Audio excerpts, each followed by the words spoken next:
Hello friends, आज हम साधारण मोमबत्ती के ऊपर प्रयोग करके उसके पीछे का विज्ञान समझने का प्रयास करेंगे। सबसे पहले शुरुआत करेंगे एक ऐसे प्रयोग से जिससे हम सब अच्छी तरह से जानते हैं। मैं गारंटी लेता हूँ कि इसमें भी हम कुछ नए नजरिए से विज्ञान को ढूंढेंगे। खास याद रखना, यह प्रयोग किसी वयस्क की निगरानी में ही करे, इसमें आग का खतरा है। तो चलो हम शुरू करते हैं। मोमबत्ती को जलाकर जब उसके ऊपर प्याला रखते हैं तो थोड़ी देर बाद मोमबत्ती बुझ जाती है। धीरे धीरे धीरे देखिए, मोमबत्ती बुझ गई। तो चलो फटाफट 10 सेकंड में सोच के बताइए कि यह मोमबत्ती क्यों बुझ जाती है। पहला ऑप्शन, अंदर का पूरा ऑक्सीजन खत्म हो जाने की वजह से।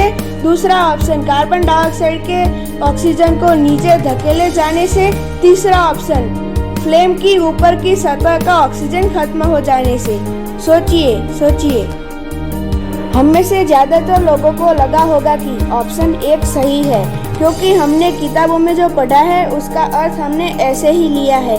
पर कुछ अलग पैमाने से प्रयोग करेंगे तो पता चलेगा कि इसके पीछे का विज्ञान कुछ और है। हम 2 अलग अलग साइज की मोमबत्ती जला के इस प्रयोग को दोहराते हैं तो देखिए क्या होता है। आप देखेंगे कि बड़ी मोमबत्ती पहले बुझ जाती है, छोटी मोमबत्ती थोड़ी देर बाद बुझती है। यदि ऑक्सीजन पूरा खत्म हो जाता तो दोनों साथ में बुझ जाती है कि नहीं, पर ऐसा नहीं हुआ। यही चीज को हम दूसरी तरह से भी साबित कर सकते हैं। देखिए, मैंने इस एक जलती हुई मोमबत्ती के ऊपर ग्लास को रखा है और नीचे भी ऑक्सीजन को जाने की जगह रखी है, फिर भी मोमबत्ती बुझ जाती है। क्यों? क्योंकि जो कार्बन डाइऑक्साइड पैदा होता है वह जो ऑक्सीजन है उसे नीचे धकेल देता है। अब हमारे मन में यह सवाल आएगा कि ऑक्सीजन से कार्बन डाइऑक्साइड तो भारी होता है, तो फिर वह ऑक्सीजन को नीचे कैसे धकेलेगा? जब कार्बन डाइऑक्साइड गर्म होता है तब उसका वजन ऑक्सीजन की तुलना में कम होता है। इसी वजह से वह ऊपर रहता है और ऑक्सीजन को अंदर आने की जगह है, फिर भी वह अंदर आकर ऊपर नहीं पहुंच सकता।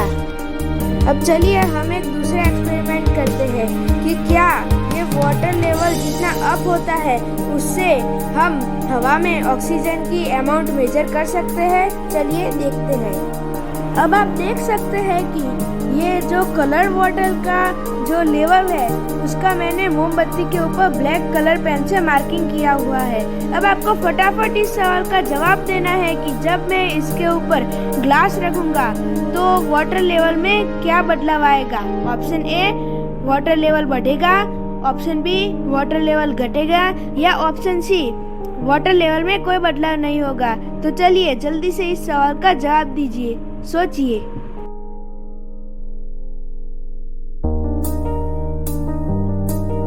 मुझे पता था कि सभी लोगों ने ऐसा ही सोचा होगा कि वाटर लेवल अप आएगा, लेकिन आपने नहीं देखा कि मैंने फोटोग्राफ में बुझी हुई मोमबत्ती दिखाई थी। तो अब हमको यह समझने की जरूरत है कि जब हम बुझी हुई मोमबत्ती के ऊपर ग्लास को रखते हैं तो ग्लास के अंदर की जो हवा है वह वाटर लेवल को जैसे ही टच करती है वह कंप्रेस होना स्टार्ट हो जाती है, और जैसे जैसे हम ग्लास को नीचे रखते हैं वैसे वैसे जो कंप्रेस एयर है वह अपने नीचे का जो पानी है उसे साइड में धकेलने की कोशिश करती है। इसी वजह से जो वाटर लेवल है वह डाउन होता है। अब चलिए हम इसी एक्सपेरिमेंट को कैंडल जलाकर और उसके ऊपर ग्लास रखकर फिर से ट्राई करते हैं। मैंने इस ग्लास को 4 हिस्सों में बांटा है। हम जानते हैं कि ग्लास के पूरे वॉल्यूम में 100% एयर होती है, आधे हिस्से में 50% एयर होती है और 1/4 हिस्से में 25% एयर होती है। हम यह भी जानते हैं कि एयर के अंदर 21% तक ऑक्सीजन होता है। जब मोमबत्ती बुझती है तब उसने एयर में से ऑक्सीजन को कंज्यूम किया होता है, यानी ग्लास के अंदर 21% एयर कम हुई होती है, तो जब वाटर लेवल ऊपर चढ़ता है तो उसे 21% तक ऊपर चढ़ना चाहिए। तो चलिए अब हम देखते हैं कि वाटर लेवल कितना अप होता है। मैंने मार्किंग किया है कि वाटर लेवल 10% तक ऊपर चढ़ता है। तो क्या हम यह कह सकते हैं कि हवा में ऑक्सीजन का प्रमाण सिर्फ 10% ही है? चलिए हम इस एक्सपेरिमेंट को 2 मोमबत्तियां जलाकर फिर से करते हैं और देखते हैं कि हमें क्या रिजल्ट मिलता है। अब मैं 2 मोमबत्तियां जलाकर इसके ऊपर ग्लास को रखता हूँ।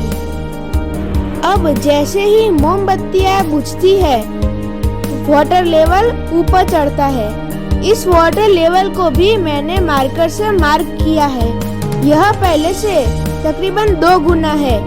पहले वाला जो मार्किंग था वह 10% जितना था, यानी कि यह जो मार्किंग है यह तकरीबन 20% है। इससे हमें यह जानने को मिला कि एक मोमबत्ती से ऊंचे उठे हुए पानी और 2 मोमबत्ती से ऊंचे उठे हुए पानी में अंतर होता है। हम यह कह सकते हैं कि इस एक्सपेरिमेंट से वातावरण के ऑक्सीजन को नहीं नाप सकते। तो हमारे दिमाग में यह क्वेश्चन होता है कि मोमबत्ती बुझने पर पानी ऊपर क्यों उठता है? ऑप्शन 1, मोमबत्ती ने ऑक्सीजन कंज्यूम किया वह जगह को भरने के लिए। ऑप्शन 2, हवा गर्म होने पर एक्सपेंड होती है और ठंडी होने पर कॉन्ट्रैक्ट होती है। ऑप्शन 3, गर्मी बढ़ने से दबाव बढ़ता है जिससे पानी ऊपर चढ़ता है। चलिए जल्दी बताइए।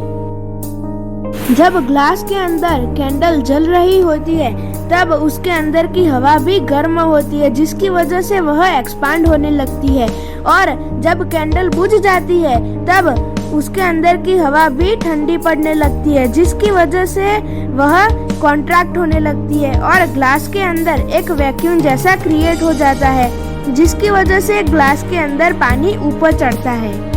हमने एक्सपेरिमेंट में भी देखा कि एक मोमबत्ती की तुलना में 2 मोमबत्ती पर ग्लास जब रखते हैं तो ज्यादा पानी ऊंचा उठता है, क्योंकि 2 मोमबत्ती ज्यादा गर्मी पैदा करती है, जिससे टेम्परेचर डिफरेंस बढ़ जाता है और ज्यादा पानी ऊंचा उठता है। चलिए अब हम आगे चलते हैं। फटाफट इस सवाल का जवाब दीजिए कि कैंडल में क्या जलता है, solid wax, liquid wax, vapour wax या उसकी बत्ती?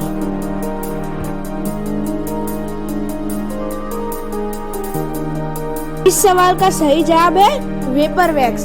इसकी साबिती के लिए मैं आपको 2 एक्सपेरिमेंट करके दिखा रहा हूँ। सबसे पहले एक्सपेरिमेंट में मैं कैंडल की फ्लेम के ऊपर जब छलनी रखता हूँ तो उसकी फ्लेम जो है वह दब जाती है और सिर्फ उसकी वेपर ही बाहर आ पाती है। और जब हम उस वेपर को कैंडल से जलाते हैं तो उसके ऊपर भी एक और ज्योत जलने लगती है। इसे मैंने नाम दिया है कैंडल एक ज्योत अनेक। मेरे इस अगले एक्सपेरिमेंट को देखकर आप सब लोग दंग रह जाएंगे।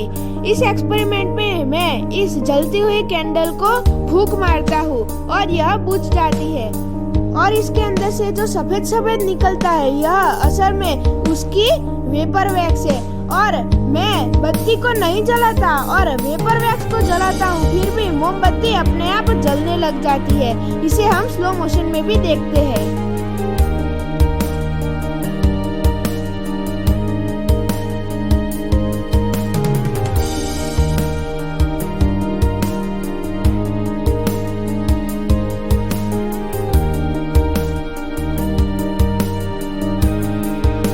इन दोनों एक्सपेरिमेंट से यह साबित होता है कि कैंडल में असल में वेपर वैक्स ही चलता है।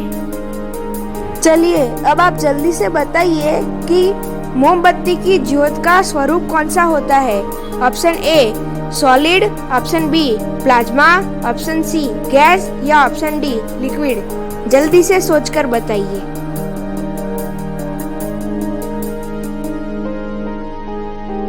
जवाब देखकर दंग रह गए ना? जब हम बत्ती को जलाते हैं तब उसके नीचे का सॉलिड वैक्स पिघलकर कैपिलरी एक्शन के द्वारा बत्ती के रेशों के द्वारा ऊपर आता है, जो लिक्विड फॉर्म में होता है। गर्मी के कारण वह गैसियस फॉर्म में यानी वेपर वैक्स में बदल जाता है और जलता है। इसके अलावा मोमबत्ती की ज्योत में कई सारे कार्बन पार्टिकल्स भी होते हैं जो सॉलिड फॉर्म में होते हैं। कार्बन पार्टिकल्स की पुष्टि करने के लिए हम कोई मेटल की डिश को ज्योत पर रखते हैं तो डिश पर जो काला धब्बा बन जाता है वह कार्बन के सॉलिड फॉर्म को दर्शाता है। इसलिए मोमबत्ती की ज्योत में लिक्विड, गैसियस और सॉलिड तीनों फॉर्म होते हैं, परंतु याद रखना कि मोमबत्ती जो जलती है वह केवल वेपर वैक्स से ही जलती है।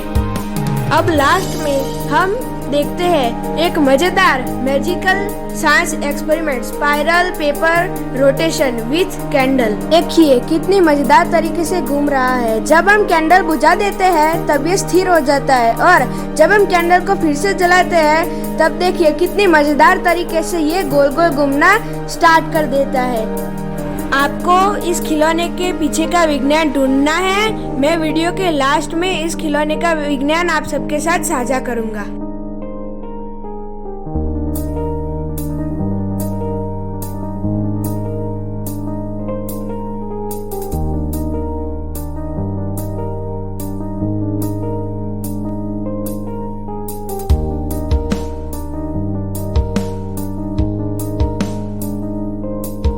I hope you enjoyed my all experiments with candle. Thank you very much.